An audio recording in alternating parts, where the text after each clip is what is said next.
Well, welcome everybody. Welcome to the Tower Center. I see some new faces, I think, for folks that haven't been here, or haven't been here at least in a little while. Welcome to the Tower Center for Political Studies here at SMU for our special conversation with coffee. For those who are just arriving, there's plenty of coffee and cookies. Please have at it. Otherwise, we'll just give it to the cats. So take some. We are winding down our programming schedule for this academic year, and it's been quite eventful. We've literally traveled all over the world, and I think every single continent we've covered, and just about every major foreign policy issue area that you can think of. We've done something like 50 events now. And there are a couple more that I'd like to point out. We're hosting the Colombian ambassador to the United States in a couple of weeks. Details are TBD, but we will be circulating that information relatively soon. If you are on our email list, you'll hear all about it. If you're not on our email list, stick around and let us know so that we can get you off that list. And we're also having an event on June 7th and 8th on East Asian regional security. Now, the only hiccup with that event is that we're actually holding it in Tokyo. So if you can afford a ticket, we would love to have you. Otherwise, we'll let you know how it goes afterwards. Well, it's my great pleasure to round out our year by welcoming David Benson to speak with us today. Dr. Benson is a very interesting fellow. He's ex-Army, University of Chicago PhD in political science, speaks about 1 million languages, as you see on his bio. Has done some really interesting things and has some really interesting experience. And he works at the intersection of two important issues, terrorism and cyberspace. These are two issues that occupy an awful lot of time in the current discourse and things that we worry about quite a lot.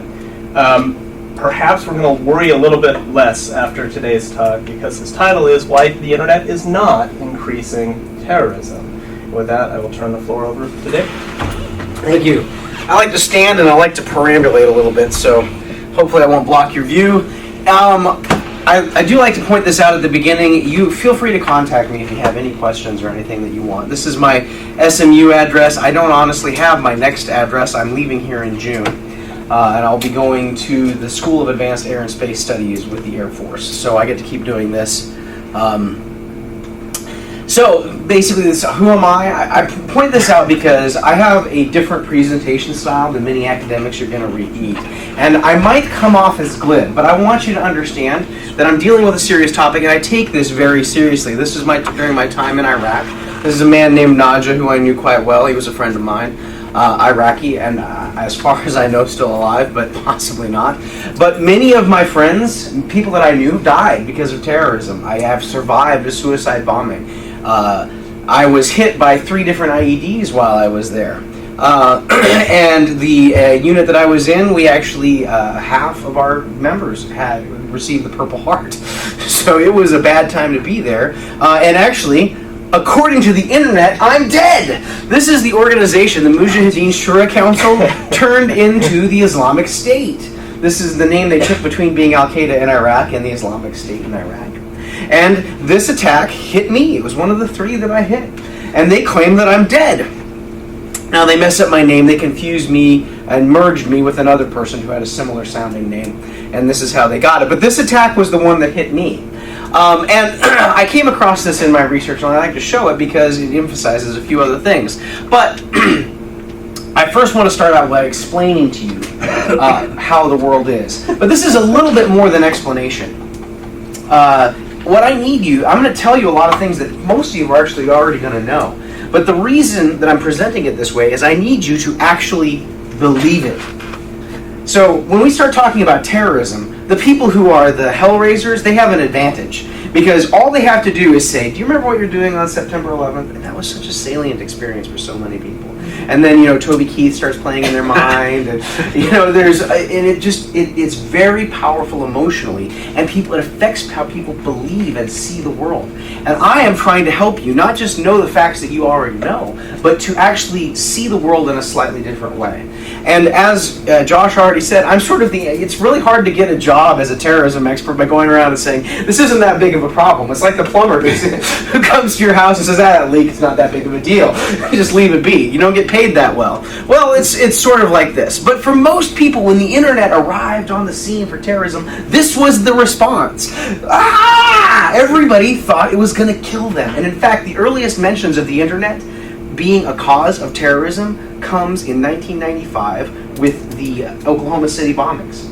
Do you know what the internet was like in 1995? You had to know how to use Unix in order to get it to work. And yet people were like, this is causing terrorism.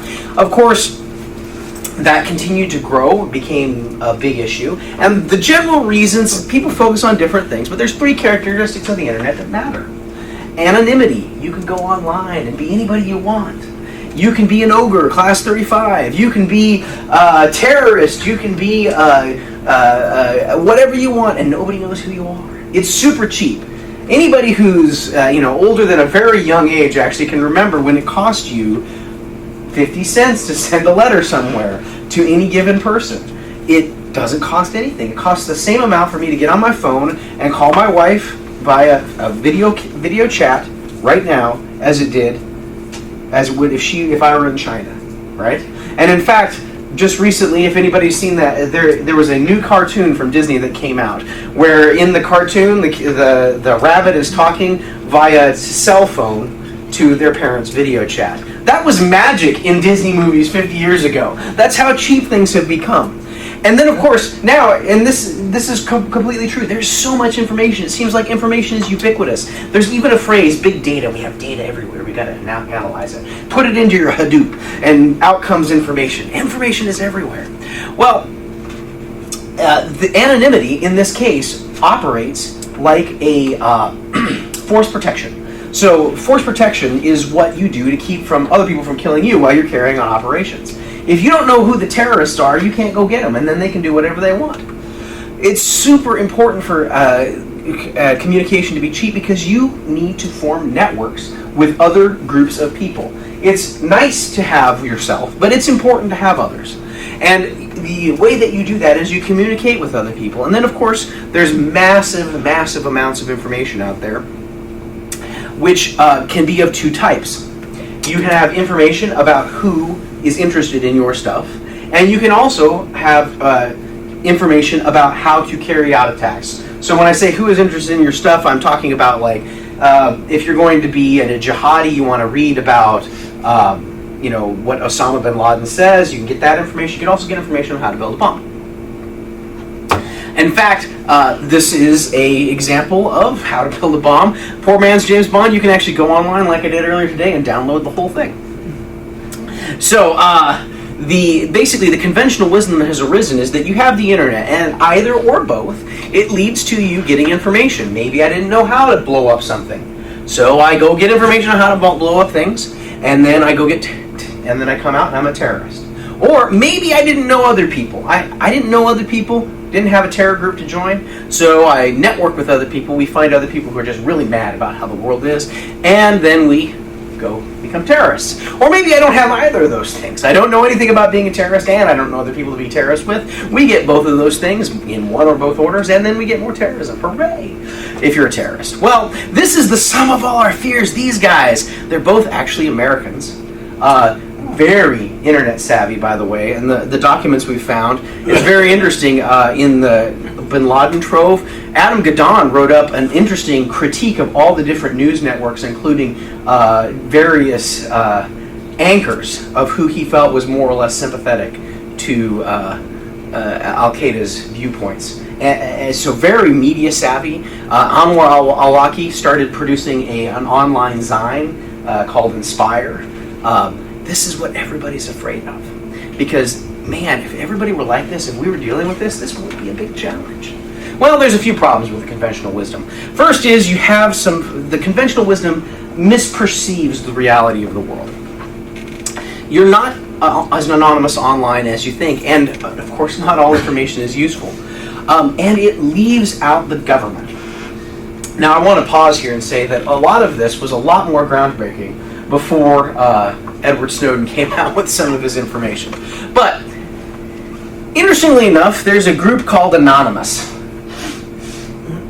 they call themselves that. They wear this funny mask called a Guy Fawkes mask, and yet for some reason they keep getting arrested. Can't be that anonymous. And part of the reason is there's lots of things about the internet that allow you to figure stuff out. And in fact, while I was collecting information on an earlier version of this project, I accidentally found out supposedly anonymous information because people had put stuff where they shouldn't have. There's everything from packet tracking to different kinds of exploits that can be used to find out stuff. But truthfully, there's all kinds of just plain old reason sorts of things that you might have seen on television shows where somebody says, oh, it's raining today. Well, now we wonder where they are. Well, where is it raining this morning?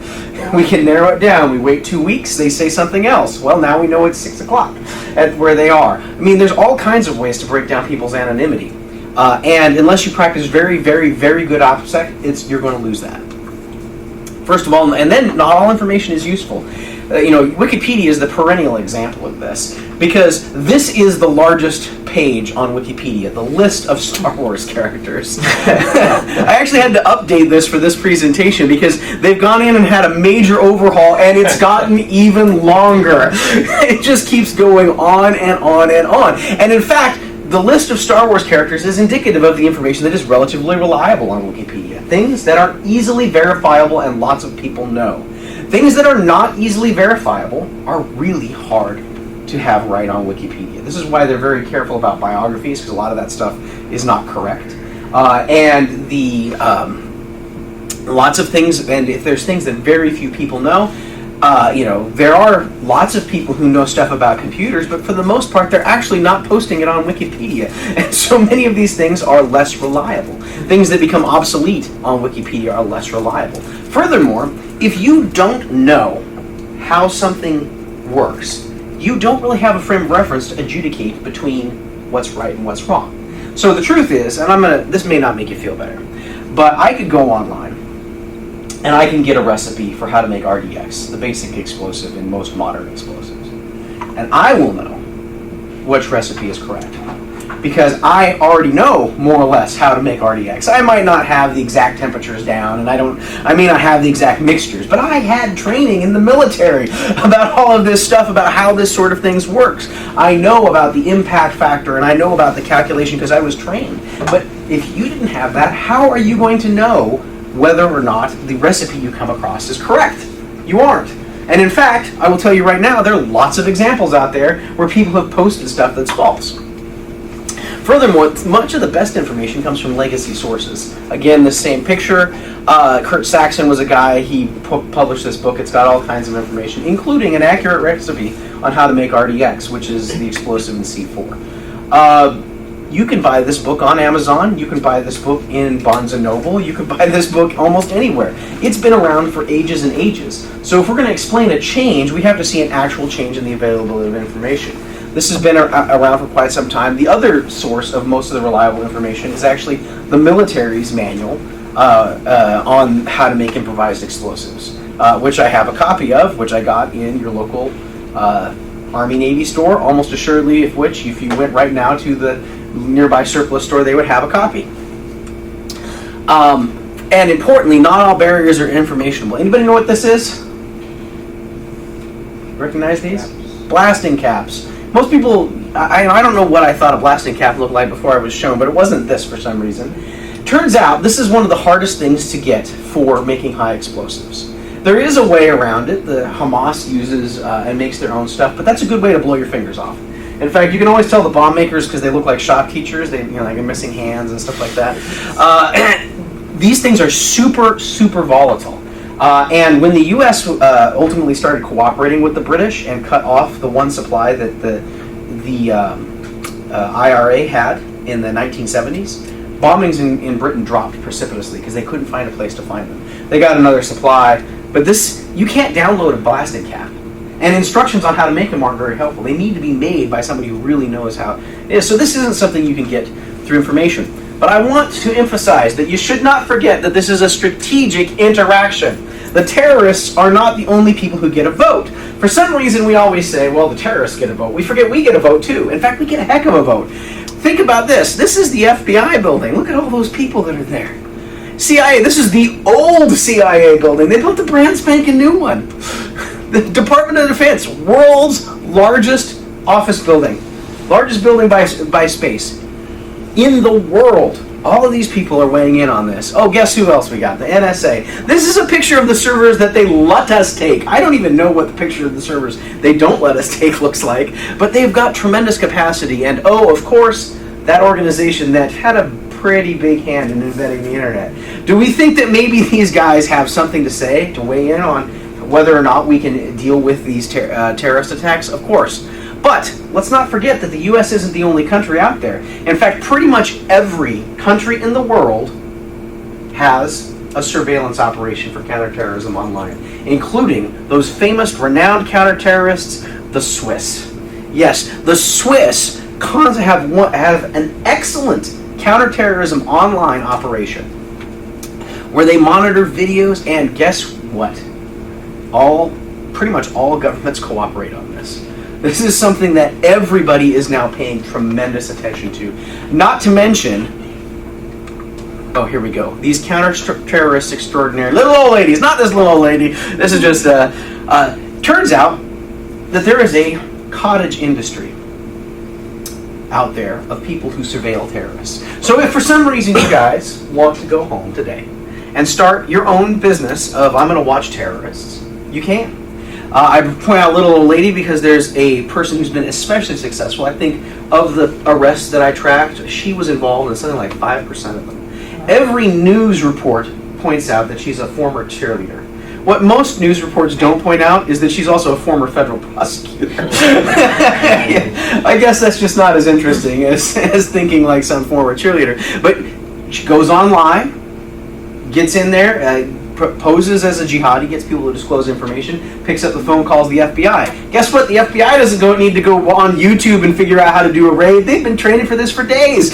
They roll down there and arrest that guy. It works great. In fact, 25% of all terrorist attacks were interdicted in the U.S., were interdicted because of civilian tips. Most of the terrorists, the would-be terrorists, that would go to, this is a little off topic, but would have gone to Iraq, were interdicted because of tips from their family. Right? So when you read online or read in the newspaper about, oh, we caught another, for some reason usually a girl, is going to Iraq to be a jihad bride or whatnot, if you read down a little bit, you'll find that most of the time it was their parents that were looking on their Facebook page and they were practicing bad operational security. They were talking with these people, and guess what? Parents don't want their kids going to fight in terrorist activities. And importantly, this is a rhetorical question. Nobody needs to raise their hand. Anybody want a terrorist attack here in Dallas, here on campus? No? No one? Unsurprisingly, neither do almost anybody. So when people start posting crazy wackadoo crap on their Facebook page, the FBI gets called. It happens all the time. People have dimes the size of manholes. Don't think your friends won't dime you out. They will. They don't want terrorism going on. And sometimes they even manage to justify it, like, well, he'd probably get killed, and I don't want my friend to get killed in this stupid endeavor that he's engaged in. And they're probably right in that.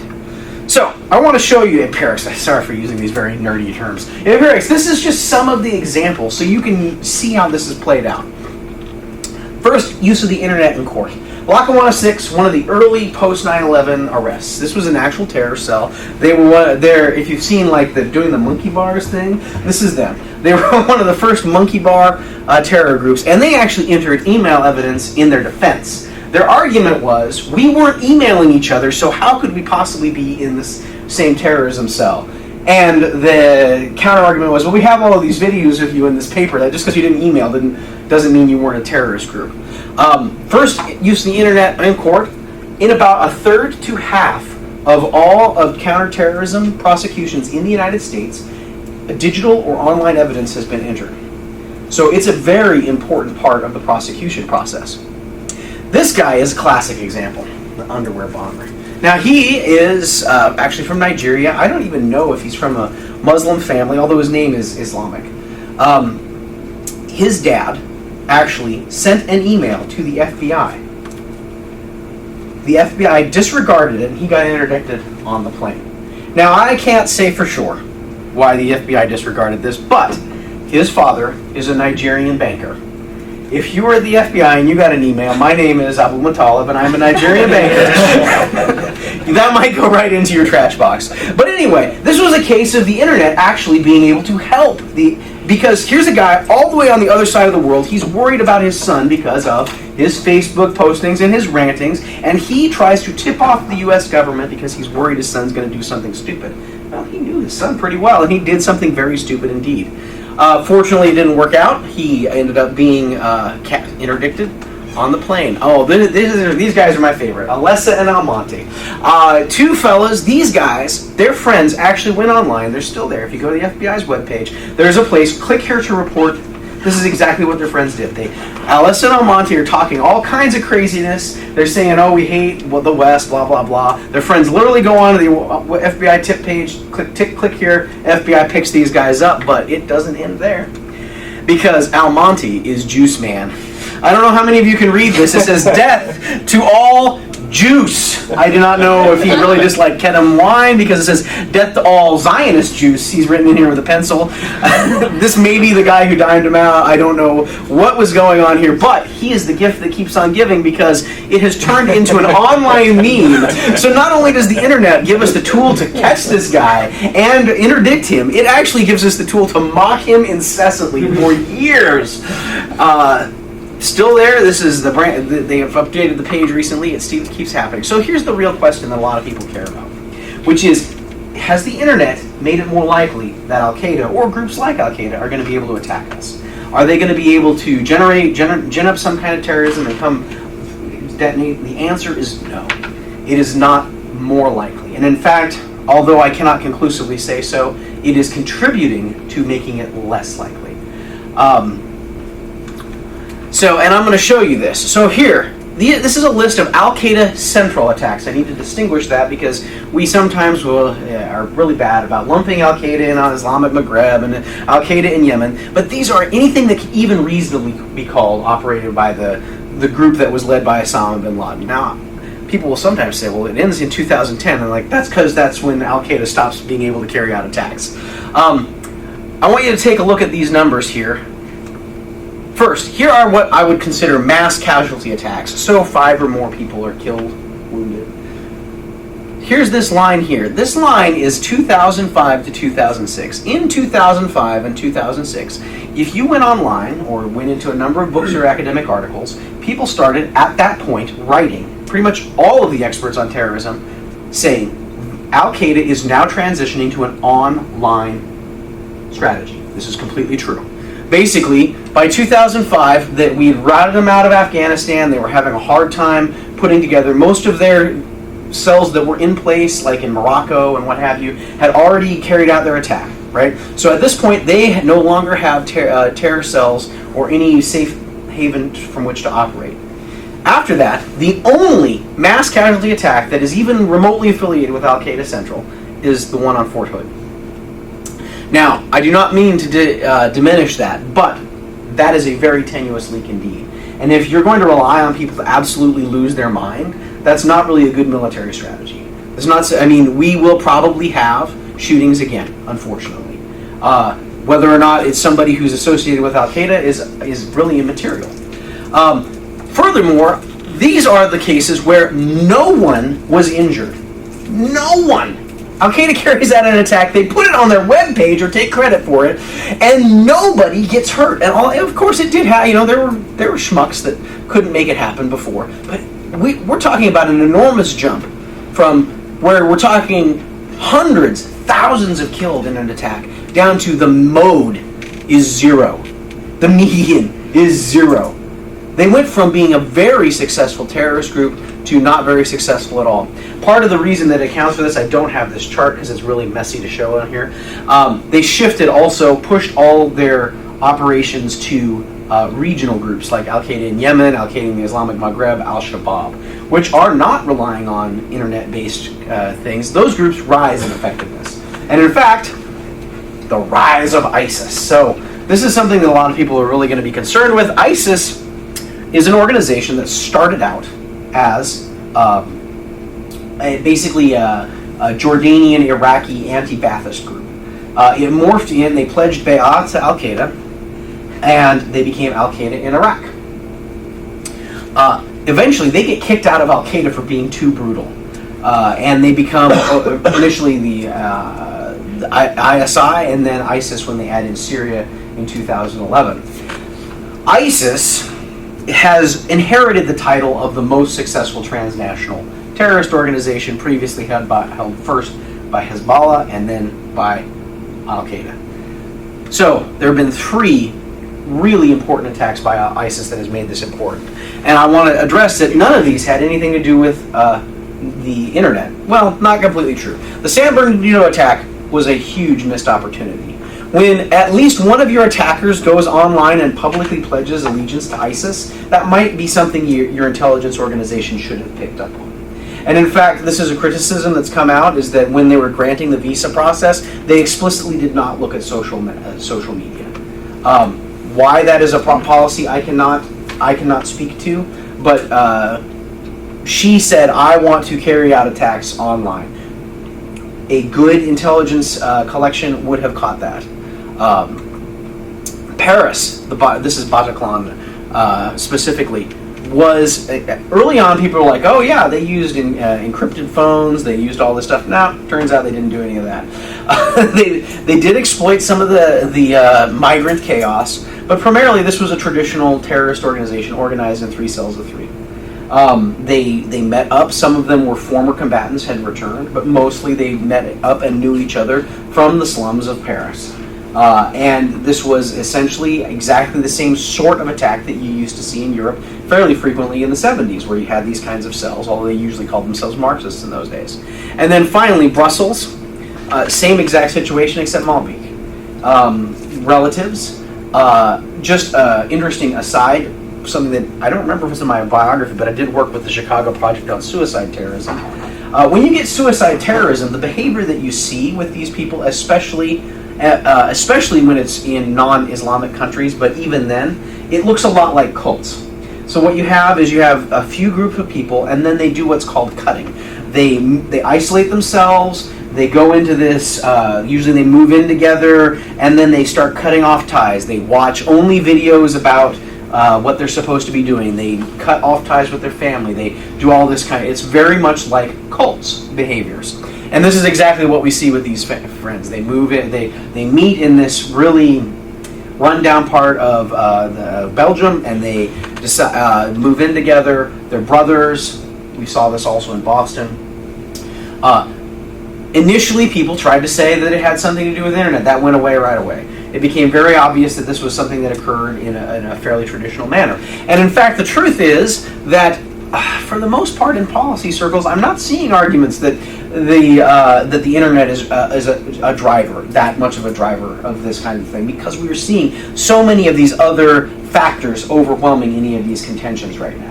But there is a popular conception that this is still a problem, and it arises every single time. And in fact, I don't have a picture here because I don't want to bring in too much domestic politics, but immediately following the Paris attacks, Hillary Clinton and Donald Trump both argued for shutting down the internet as a way to deal with terrorism. Both sides said that this might be a good way to deal with this, or at least dramatically constrict access to it. My findings conclusively argue that that would be a huge mistake for a variety of reasons. One is the internet is a massive coordination tool, and something that we do a lot of commerce on, and it would hurt us economically far more than any terrorism attack that is likely to occur. But importantly, it's one of our greatest intelligence assets out there. It gives us a window into the worlds of anybody who uses it. And it's something that if we allow people to continue using it, if we allow our own people to continue using it, that gives everyone in this room a tool to defend themselves in some way. Because everybody who has contact with anybody also has contact with the authorities. They also have contact with who they need to have contact with, and you are a node in counterterrorism now. Not just, and them that they would be with us, actually, no, it didn't come in. Them that they would be with us are more than them that be with them. There are just far more people who are interested in not having terrorism than there are in having terrorism. So, with that conclusion, what are your questions? I have many questions. Of course you do. And they're not going to be easy ones, are no, they're really not. They're one is a clarifying question, and one is a pushback. So the argument that you're making is that terrorists don't use the internet to organize the way we think they do, right? They plan in traditional cellular structures, as you discussed, the 3x3 model, or they cut themselves off from society. They explicitly don't use the internet. And yet at the same time you're saying that the internet is a powerful counterintelligence tool for undermining terrorists or discovering them. How can both of these things be true? So that's not exactly my argument, is the reason that's kind of both. That's what I'm clarifying. Yeah, so people do try to do that. People do try to use the internet.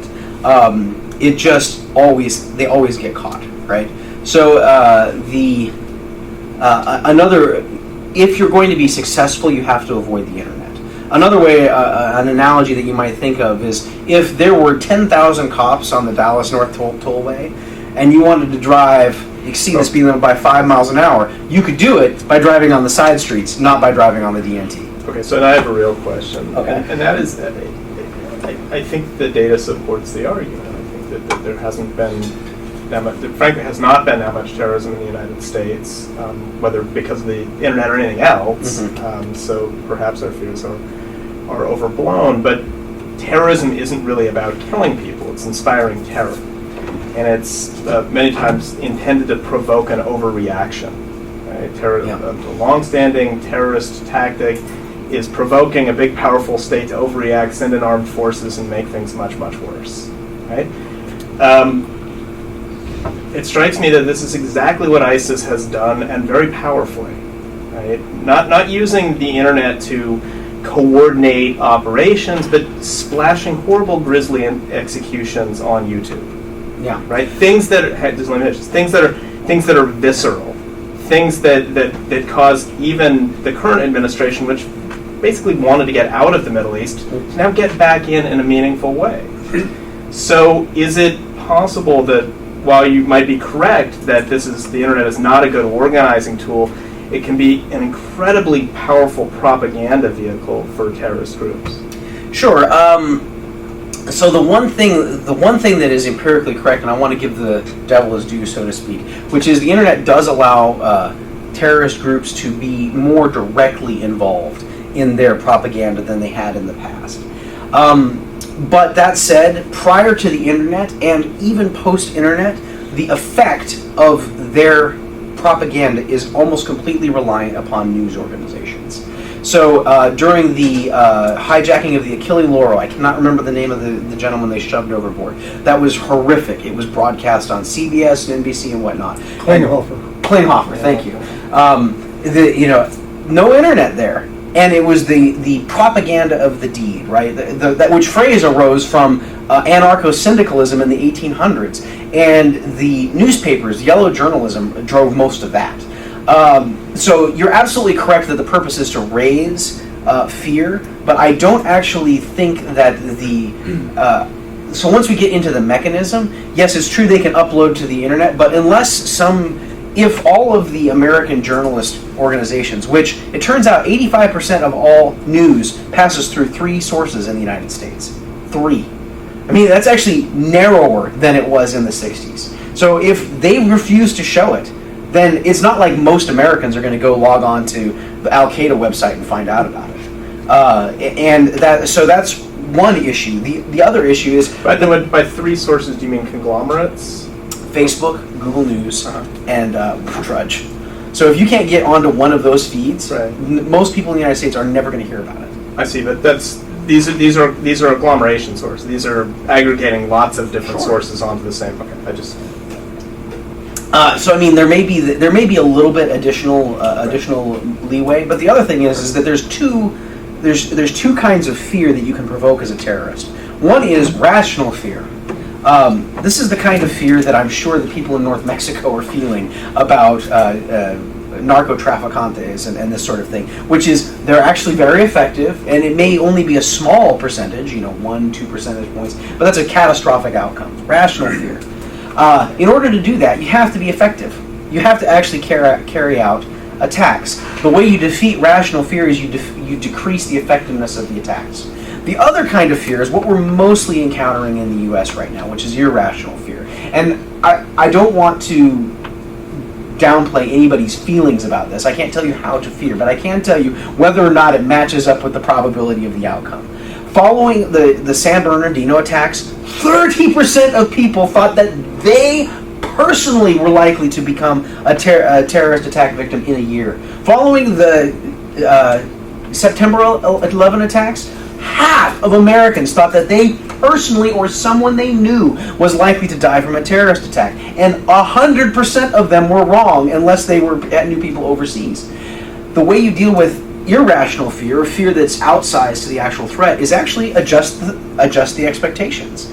And so once, it's things like this where we're like, it turns out this isn't. Like, you may see all of these things going on in Iraq and Syria, and they are horrible. I do not, no love lost between me and the Islamic State. I don't want to give them a second shot. But turns out they're not able to use the internet to generate this. Now, that's not to say they might not be able to use other things, but if we let them convince us the internet is the threat, and we shut down one of our most powerful economic engines, one of our most powerful communication engines, then we're basically pulling out a gun and shooting ourselves right on purpose. But the way you counter that is by adjusting the understandings of the mechanisms by which they're operating. You emphasized so far the role of the internet primarily in communication and to some degree in information availability. We appear to be on the verge of another element associated with the internet, which is direct terrorist activity over the internet. Destroying commerce by shutting down major parts of the economy, even getting into attacks on the electric grid and things of that sort. Do you see this as something that is on the ascendancy to a great degree, that is going to change the equation, or do you think that's part of the whole, that it's still not really going to be that much of a problem? So this is something that I think we should keep an eye on, but I think is unlikely to be a problem. And the reason is because in order to sort of be effective as a terror tactic, they have to exceed the error term, which is to say there's going to be lots of things that break all. We've had blackouts in this country for years, and until they can make blackouts more common than when things just break on their own, it's not really going to raise notice. And also because of that, we've been trying to build robust systems. So there's all kinds of things built into this. I don't think I'm disclosing anything, but an associate of mine, everybody talks about, when we hacked Iranian centrifuges. Stuxnet. Being this super effective thing. Turns out we set them back 3 days or so. Because what happens when you have a computer problem? You wipe your computer, you reload from the backup. Why do you have a backup? Because who knows what kind of idiot is going to log in and do something crazy. You have a backup for all kinds of good non-terrorism related reasons, and this precludes a lot of the terrorism having these long-lasting effects. Just to put it in real terms, as far as we know, there has never been an actual cyber attack in between states. There have certainly been criminal cyber attacks, but for the most part, not anything that we have seen so far has exceeded the damage that a single bomb would do. Like, if we just set off a bomb in this room, it would far exceed the ability of damaging that we could do with even the most staggering deliberate cyber attack. That could change in the future, but it is this iterated thing that all of those organizations that I pointed out are already working on this too.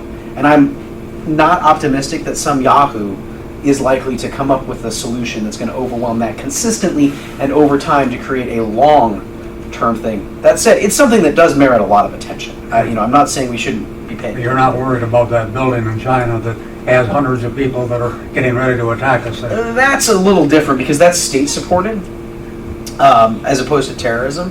But I'm more worried about that than I am about terrorists. But that said, most of what China's doing is actually espionage, and they've proven very capable in that. Oh, yes. So, yeah, I am worried about that. I have very good security on my email because of that. You got a question? So, before you go on, you are next, but if you do have questions, please raise your hands high and I'll get you on the list. Thank you. What are your views on the use of the internet on self-radicalization of terrorists and on whether or not it figures in the financing of terrorist groups? So I do think that self-radicalization is sort of indeterminate at this point. I do think that it could be playing a role. However, in most cases that we have any good information, there are far too many confounding variables, which is to say it's overdetermined. So we do see people going online and getting on and downloading these videos, but they're also doing all of these other things. They're also going to the radical mosque. They're also cutting their ties with people who cut them off. So it's really difficult. If I could get in and interview Joker Tsarnaev, I might be able to get a better sense of that. That said, even in his case, it was overdetermined. His mother was pushing him to be more religious, right? And how much of that drove him, he had ties to an area of the world that has a history of Islamic terrorism. So it's, his brother was involved in these kinds of things. I just, it would be very difficult to get out. Financing, terrorist groups are using the internet for financing. That's certainly the case. It would be surprising if it were otherwise. Much like global banking systems and telephones, these are all technologies of the modern era, and if they weren't using them, we would be surprised. But then the question of whether it's increasing increasing it is not whether it's increasing their absolute capability, because it probably is. It's whether or not it's increasing their relative capability. So, a very crude way, but a way to think of it is the amount of financing that the internet is providing to the terrorists, their cut of that financing, greater than the cut that Google is giving in tax revenue to the U.S., or greater than the cut that Facebook is giving to the U.S. I think it's unambiguously the case that the billions of dollars that are flowing into U.S. coffers because of the internet far outweigh the capacity that terrorist groups are. Thomas? So thank you very much for your presentation. I have two questions. The first one is there a scholarly debate on this question of the impact of the internet on terrorism? Are you the first one to address it seriously? Because you showed at the beginning of your presentation this graph, with internet, information, networking, terrorism, and it seemed that you were kind of demolishing the arguments of the conventional wisdom as it exists, in the news media, in the everything which is a bit sensationalist, I would say. So I was wondering if the scholars who worked on this question, if any, had more sophisticated arguments and would have counter-arguments to your presentation, because it seemed very compelling. I was wondering if the scholars who think otherwise have a more convincing way to argue that the internet does increase terrorism. So that's my first question. The second question is about the fact that this conventional wisdom is deeply entrenched. I was wondering if there is a kind of institutional interest on the part of government agencies to inflate the threat and to make us feel that the internet is really a danger. And if that could also somewhat taint the scholarly debates with experts who are very close to the government and as a result will vehiculate the same kind of ideas. So, it's very funny that you raised this, because when I started presenting this first at government agencies, because that's where I was working, and I discovered early on that there was a pattern.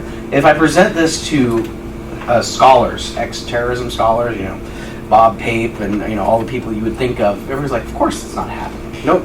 Ridiculous. Well, who thinks that? If I presented it to government personnel, it's like, what are you, nuts? That's exactly what's happening. And there really is this dichotomy. The way that I get over it in the paper, which this is based on, is that I go in, and I don't have any of the quotes in here because it's overly dry, but it's not just newspapers. It's people like the head of the FBI, major senators, leaders of government organizations. There are scholars who have written on it, but I don't say this to denigrate them, but they're in that set of people that you're talking about that operate in sort of the Washington circle. Nobody has responded to the article so far. It's been out almost 2 years now. I haven't. Every citation that's come up of it has been basically supportive. So I don't know how people are taking that. This is sort of like the inside baseball of these policy relevant questions, though. There are arguments that people would want to make, like we've heard back and forth, but the argument that I am making is somewhat novel in that I'm sort of discounting. And so, just in case, I definitely think that there are terrorists on the internet. Don't get me wrong. You can go and read their blogs. I definitely think that's happening. I definitely think that they're doing, this has come up, they're financing and all of these kinds of things. I'm actually questioning how it's changing the balance in the empirical world, and having a theoretically robust answer as to why that's the case. So in that way, I am kind of novel in this. I just don't know how this. I can't project out into the future. There may be somebody who might come up, and I can't rule out the fact that some major change could affect this. I'm looking at the world as it ended in 2010, and I can update to this point. Nothing's changed that makes me think that. But I'm not saying that this is the way it's always going to be. So if any of my assumptions or any of the things that I've posited were to change materially, then it could change. You talk a lot about how basically the internet and such, we are able to track these terrorists more and that attacks are reducing. But I'm curious about the recruitment angle. A lot of the news media talks about how ISIS is making use of the internet in order to basically increase its membership. And if you look at it, we are seeing for social media a huge climb in the amount of people that get radicalized and join it. Do you think perhaps the terrorists are catching on to this whole idea that they can't use the internet to coordinate attacks, but mainly just use it as a recruitment and propaganda mechanism? So the areas where we are seeing this success, or ISIS is being particularly successful at recruiting the people, is not actually areas that you would expect of the internet. I'm not saying they're not doing it. They're definitely trying. But most ISIS combatants these days come from areas in and around Syria and Iraq, which have really bad internet access, and they have lots of other ways that they can join. There are people who are trying to go from the West, and in Europe it's a much larger problem. They're just much closer now because we just don't have good data on that right now. My suspicion is that if we were to find good data, many of those people would be getting recruited through networks. They may be making that initial contact, but then they're like, oh yeah, if you want to go to go fight Jihad, talk to Mahmoud over and what have you. I actually have an associate who works in London de-radicalizing people, and he says that's essentially what's happening. Is people might be using the internet to find the local radical mosque, but that's sort of the end of it. They network with each other. They know who to talk to, and that makes perfectly good sense. We don't, I don't know if you're familiar with the America's Army game. There's a video game. It's a massive MMORPG. It's sort of like World of Warcraft or any of these other geeky games. It's called America's Army. You can join. It takes you through basic training. It teaches you how to shoot a gun. It's one of the most popular MMORPGs in the world because it's free. Of course, everybody wants to do that. You cannot play that game and then go join the Army. You have to go meet a recruiter and do all that. And of course, even if we did let you just show up at basic training after that, most people wouldn't. Why? Because there's lots of questions. You don't want to just show, and certainly they wouldn't just show up in Kuwait, and if they did, we wouldn't want them. So it's there's a lot of these things about vetting and all that kind of thing. That actually gets to an interesting point, which I didn't really raise here, is the more anonymity can cut against you. If any of you remember, Jihad Jane was a woman from Pennsylvania, decided she was going to become a jihadi. Of course, that's not allowed. So she gets online on these chat boards, and she goes and she's going to go meet these jihadis. They're going to do an attack in England. She's met promptly by the Irish MI5 and the FBI in Ireland. Turns out, of the 6 people that she was meeting, 5 of them at least were informants. It's unclear who the 6th one was. She may never have talked to an actual person who was interested in doing jihad. Right? They were tracking her well before, and in fact there was sort of like this weird, and this actually happens more than we would like, where there's these weird issues where both sides show up and they both turn out to be law enforcement, and it's just like this. It's like Keystone Cops sometimes, but it happens mostly in these international issues where there's not as much coordination between the MI5 and the FBI. But so yeah, this is. It's possible that they're using it somewhat, but it cuts in exactly the same problem. Plus, how much is it helping them versus how much it's helping the Kurds? I mean, there's an entire battalion of non-Kurds fighting with the Kurds right now.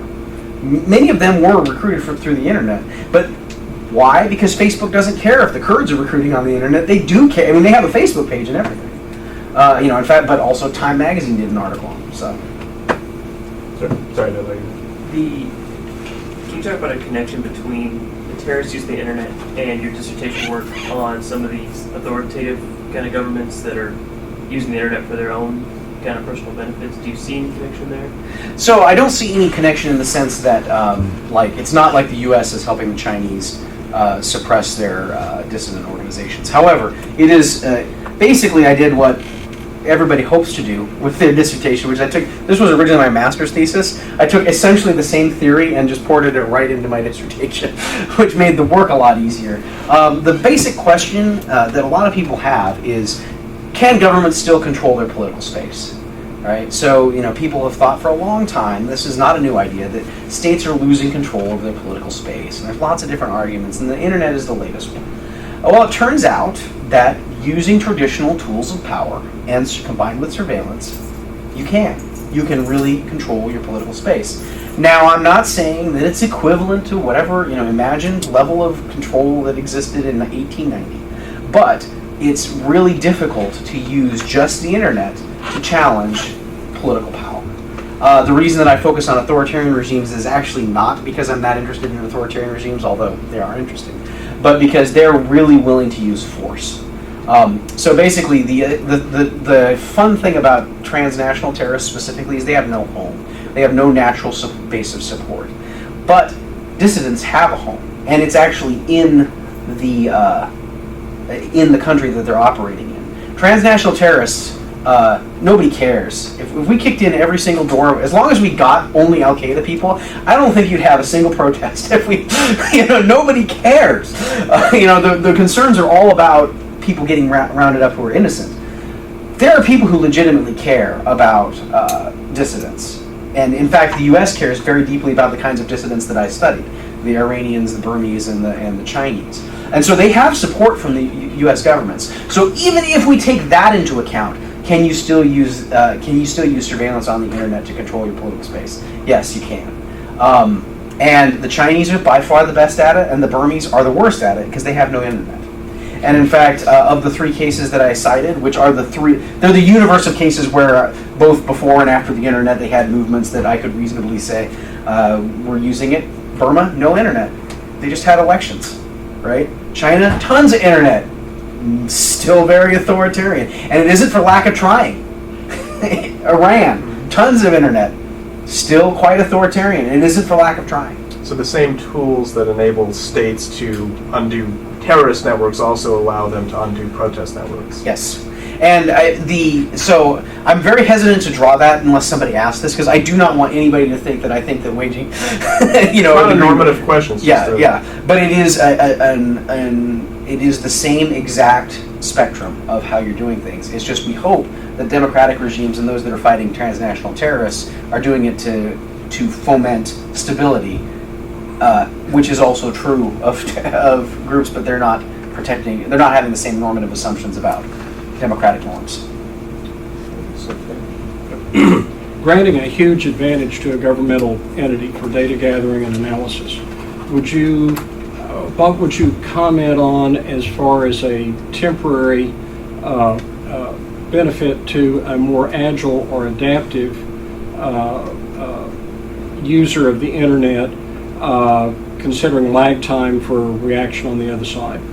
So because it's so much quicker, you could conceivably spread. So if you're asking me to war game, I'm going to be the terrorist. And if you could assume the network and the knowledge, right? So I'm going to catch you sooner or later. You're going to catch me sooner or later. But I'm going to assume a network and the knowledge. So I'm the terrorist group. I'm going to go out and I'm going to find all my army buddies. We already know how to fight. We already know each other and trust each other. Using the internet, what I could do is I could spread out operations far enough that I could dissipate the ability of governments to respond to it. So basically, rather than having a terrorist attack all here in Dallas and carrying out an attack every couple of weeks, which is just people are going to lose their ever-loving minds. There's going to be like hashtags stop madness, and all that kind of stuff. There's going to be tons of reports that come in. The data is going to collect. I would carry out an attack here, and then one in Rome, and then one in Jakarta, and then one in whatever. And that way, I could dissipate. But because we don't need to communicate except for using pre-established communication lines, it will be harder to find that out. So, but essentially what I'm saying is I would transpose a traditional terrorist organization and just use the internet as this communication tool. It's just a tool. Yeah.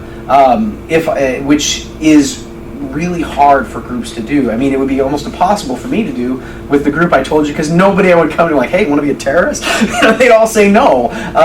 This is similar to the issue with the Unabomber, right? So the reason the Unabomber was hellacious is it turns out the guy had like an IQ of 175. Brilliant. Those kinds of people don't usually become terrorists. Now, if you by chance happen to have a certain set of people who are the kinds that don't usually become terrorists, yeah, it would be a problem. But even without the internet, this is a problem. So, but that would be how I would use it. I would leverage it to carry out a divide and conquer, so to speak. So, there's a classic problem for intelligence agencies called the signal-to-noise problem. Right? If you're an intelligence analyst, you're trying to find the relevant signal in a universe full of noise. Right?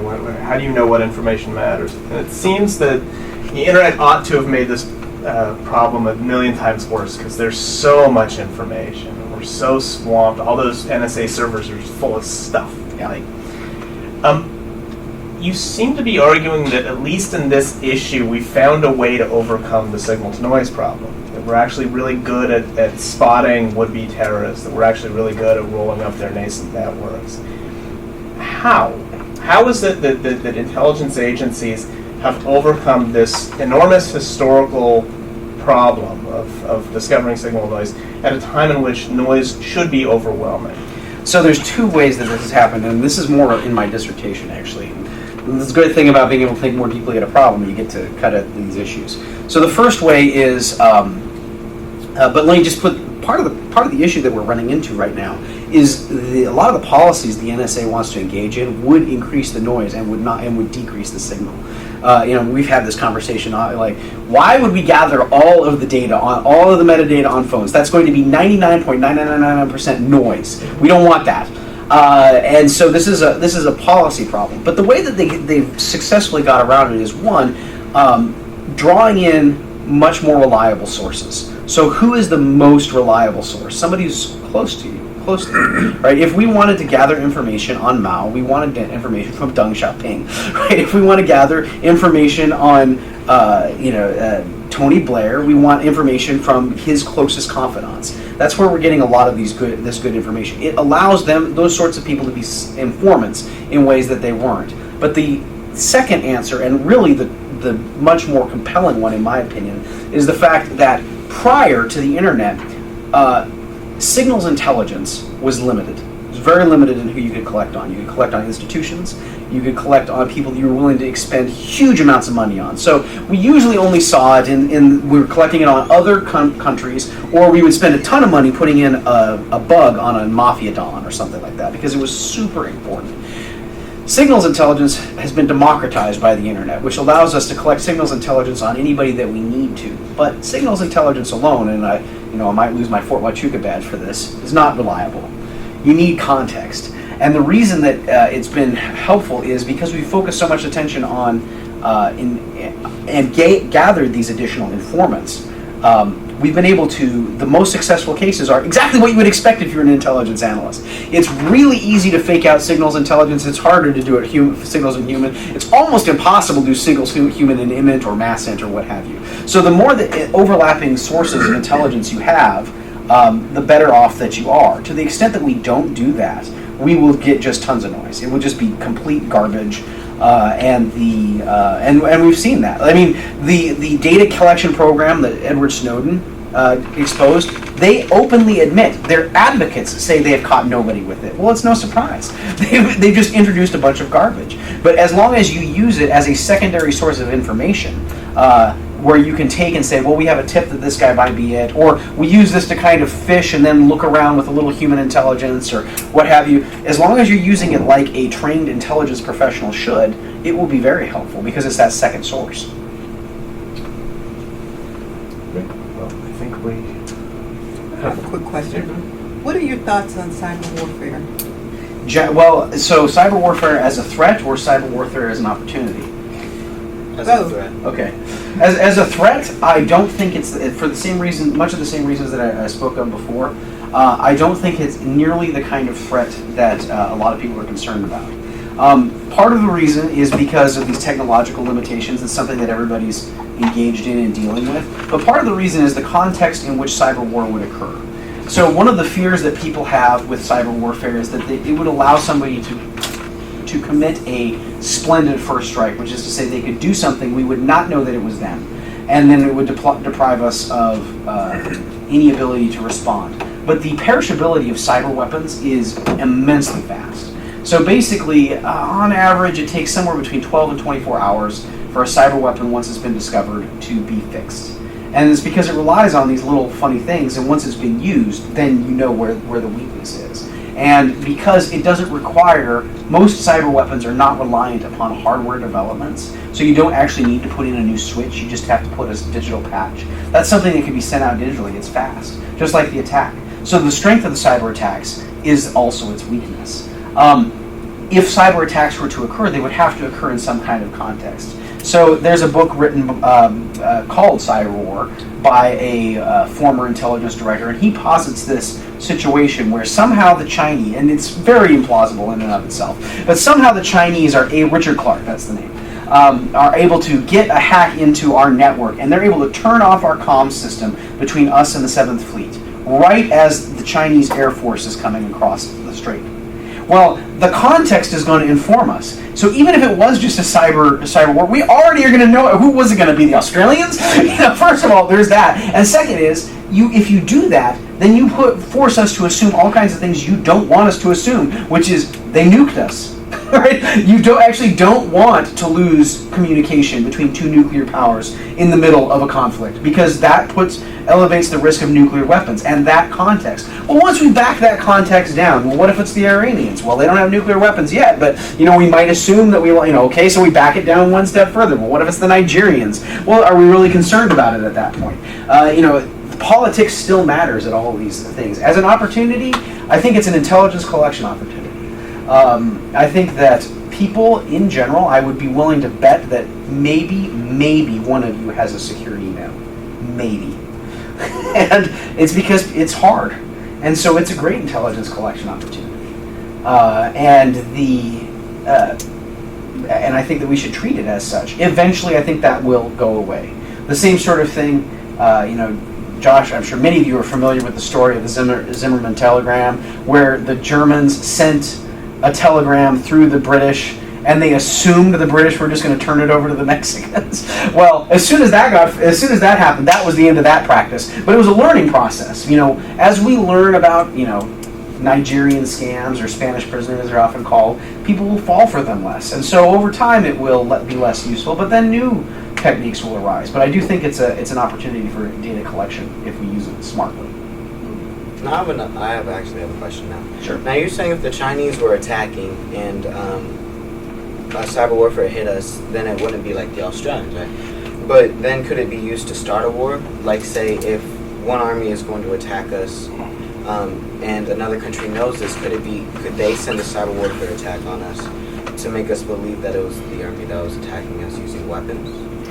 Sure, that could happen, but the risk of that, I would say, is relatively low, simply because we do know the interests of the countries more or less right now. Right, so okay, maybe it could be Iran is kind of trying to trick us into fighting the Chinese. They would have to have pretty dang good information about what the Chinese are doing in order for that to happen. I mean, but we can reasonably assume it's not the Canadians, it's not the Mexicans. We know the world that we live in. There's only 200 and some odd countries, and we know what their capabilities more or less are. We know what their interests more or less are. And so war just doesn't spontaneously start. There's usually some kind of political context in which it's occurring. Well, I think we have reached the end of our talk today, and I should also say we've reached the end of Dr. Benson's year as a postdoctoral fellow here at SMU. I'd like you to all join me in wishing him luck in his next endeavor and thanking him for a marvelous talk today.